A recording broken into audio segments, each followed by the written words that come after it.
it's important that we take all the steps necessary to make sure that we have the best possible security. And there, I think it's important that we not cut corners. A cut to security. It appears that was the key to the latest funding proposal for the 2026 Olympic Winter Games, which brought the cost down enough for the federal government to get on board.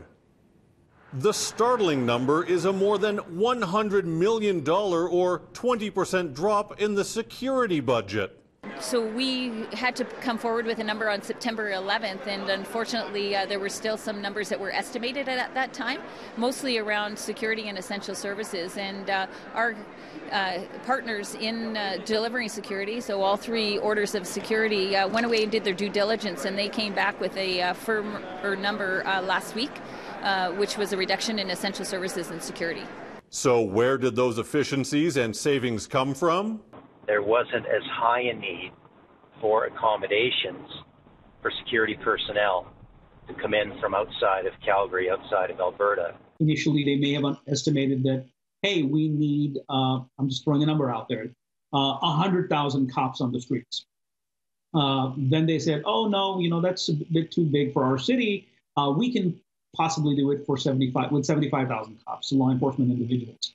I'm just throwing an example out there, as a matter of speculation. City News reached out to the RCMP to get further clarification on where it found efficiencies and savings. A statement wasn't ready in time for broadcast. But even if security won't be compromised, is this really the place to make cuts? Take Vancouver 2010, for example. Its original security budget came in at $175 million, but that number was closer to $1 billion when it was all said and done. It's a coastal community, so that added a lot more logistics, added a lot more personnel, added a lot more costs.